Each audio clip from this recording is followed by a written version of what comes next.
What is Pascal's triangle. अगर आप ये कॉन्सेप्ट समझना चाहते हैं और अगर आप इस कॉन्सेप्ट में स्ट्रगल कर रहे हैं, आपको समझ नहीं आ रहा कि पास्कल्स ट्रायंगल क्या है, इसे कैसे यूज करते हैं, इसका फायदा क्या है, इसे बायनोमियल एक्सपेंशन में किस तरह यूज किया जाएगा, तो आप बिल्कुल सही जगह आया। मैं हूं अभिनव बत्रा और मैं ऐसी कॉन्सेप्ट्स को विद इन 5 मिनट सिंप्लीफाई करता हूं। ये है पास्कल्स ट्रायंगल, जो कि बायनोमियल एक्सपेंशन में बहुत हेल्पफुल रहेगा। पास्कल ट्रायंगल क्या, एक ट्रायंगुलर अरेंजमेंट है नंबर्स का। ट्रायंगुलर अरेंजमेंट है जिसमें क्या होता है, जो नंबर होता है ना, नीचे वाले नंबर जो आते हैं वो ऊपर वालों से ऐड होकर आते हैं। a प्लस बी की पावर n, उसके जो कोफिशिएंट्स होने वाले हैं, जो उसके अंदर कोफिशिएंट्स आएंगे, उनके बारे में बताता है कि उनकी वैल्यू क्या होगी कोफिशिएंट्स की। जो जनरल टर्म फाइंड करते हैं वो तो a प्लस बी की पावर n होती है, वो हमें पता होगा। तो उसके अंदर क्या होता है, कोफिशिएंट्स आते हैं। जो एनसीआर है ना, एनसीआर से कोफिशिएंट्स आते हैं। जैसे अगर हम बात करें NC0, NC1, NC2, NC3, तो ये क्या आएंगे, कुछ ना कुछ कोफिशिएंट्स आएंगे। तो अब हम इनको डायरेक्टली कैसे याद रखें कि क्या क्या वैल्यूज आ सकती है, यही पास्कल्स ट्रायंगल हमें हेल्प करता है बताने में। अब वो कैसे, वो देखना। अब देखो, जो जीरो टर्म होगी, यानी जो फर्स्ट टर्म होगी, फर्स्ट टर्म के अंदर आर की वैल्यू होती है 0, उसके अंदर ये रहेगा 1।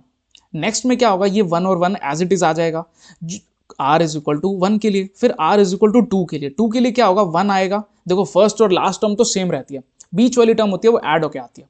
अब जैसे यहां पर ये 1 और 1 ऐड होकर बन जाएंगे 2, तो इसके अंदर यानी जब हमारी r की वैल्यू होगी 2, जब r की वैल्यू 2 होगी तो हमारे जो एक्सपेंशन होगा, यानी a प्लस बी का स्क्वायर है, अगर a प्लस बी का स्क्वायर है तो उसके अंदर जो हमारे कोफिशिएंट्स होंगे वो क्या होंगे, a square plus B square plus 2ab, जिसको हम लिख सकते हैं a square plus 2ab plus B square. यानी इसका कोफिशिएंट क्या हो, 1 2 1। तो 1 to 1 कहां से आया था, पास्कल्स ट्रायंगल से। मतलब ये सब चीजें हम पास्कल्स ट्रायंगल से बहुत इजीली फाइंड कर सकते हैं। अब बात करें a प्लस बी का क्यूब, तो उस क्यूब के लिए हम क्या करेंगे, a cube plus 3a square B plus 3ab square plus B cube. तो यहाँ पर कोफिशिएंट क्या है, 1 3 3 1। तो ये भी पास्कल्स ट्रायंगल से है। 1 इन दो को ऐड करा तो 3, इन दो को ऐड करा 3 और लास्ट हम 1। तो ये किस तरह हम पास्कल्स ट्रायंगल हमें हेल्प करती है कोफिशिएंट्स बताने में कि उस पावर में कोफिशिएंट्स क्या क्या आ सकते हैं। आपने देखा होगा, ये हमारी फर्स्ट रो, ये second row, third row, fourth row. Fourth row में हमारा क्यूब का कोफिशिएंट आया, तो ऐसी फिफ्थ रो में हमारा फोर्थ पावर के कोफिशिएंट आएंगे। फोर्थ पावर के कोफिशिएंट है 1 4 6 4 1।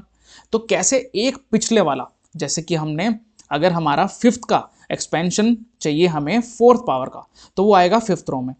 फिफ्थ पावर का एक्सपेंशन चाहिए प्लस बी का 5, ये चाहिए तो हमारा आएगा सिक्स्थ रो में। ये सिक्स्थ रो है। अब ये रो है जो इनको याद कैसे रखें, मतलब ये वैल्यूज हैं, अगर 1 1 1 2 1 1 3 3 1, ये कैसे याद करें। इनको याद करने का सबसे अच्छा तरीका है कि 11 की पावर्स है। सबसे पहले 11 की पावर 0 दैट इज 1, 11 की पावर 1 11, यहाँ 1 1 आ गया। 11 की पावर 2 दैट इज 1 2 1 1 2 1 आ गया। 11 का पावर 3, 11 की पावर 4, 11 की पावर 5। तो ये सारे जो कोफिशिएंट्स ऐसे बन रहे हैं, ये सारे ना 11 की पावर्स हैं। 11 की पावर्स रखते जाओ और हमारे कोफिशिएंट्स आते जाएंगे। अब जो इंपॉर्टेंट पॉइंट्स है याद करने के, अब a प्लस बी के क्यूब में हम रो यूज करेंगे 4, फोर्थ रो यूज करेंगे जिसके कोफिशिएंट होंगे 1 3 3 1। ये मैंने आपको यहाँ बताया। अगर a प्लस बी की फिफ्थ पावर है तो हम फोर्थ रो वाले कोफिशिएंट यूज करेंगे। a प्लस बी की फिफ्थ पावर थी तो हम सिक्स्थ रो के कोफिशिएंट यूज करेंगे। a प्लस बी की 6 पावर होगी तो हम ये वाले कोफिशिएंट यूज करेंगे। 7 पावर है तो ये वाले, 8 पावर है तो ये वाले यूज करेंगे, एक एक आगे वाले। जो जनरल कोफिशिएंट्स होते हैं वो कौन से होते हैं, एनसीआर की तरह, NC0 NC1 NC2। बट यहां पर हम पास्कल्स ट्रायंगल से डायरेक्ट निकाल सकते हैं वैल्यूज। तो ये आपकी हेल्प करते हैं कि कैसे अब हम कॉम्बिनेशंस को कैलकुलेट ना करें, हम एनसीआर, जितने भी एनसीआर टाइप की चीजें हैं इनको कैलकुलेट ना करें, हम डायरेक्ट बता दें। तो यहां पर पास्कल्स ट्रायंगल बहुत ज्यादा हेल्प करते हैं हमें।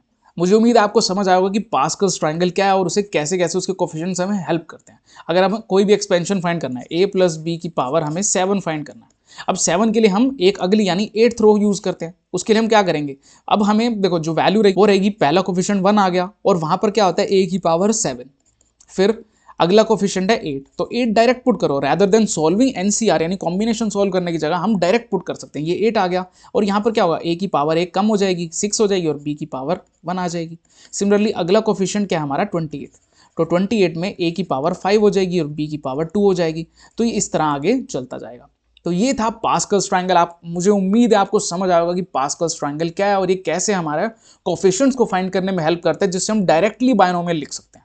तो अगर आपको समझ आया तो सब्सक्राइब करना हमारे चैनल को। मैं ऐसी वीडियोस लाऊंगा जिसमें हम 5 मिनट्स में हम सारे के सारे कॉन्सेप्ट्स को समझ सकते हैं।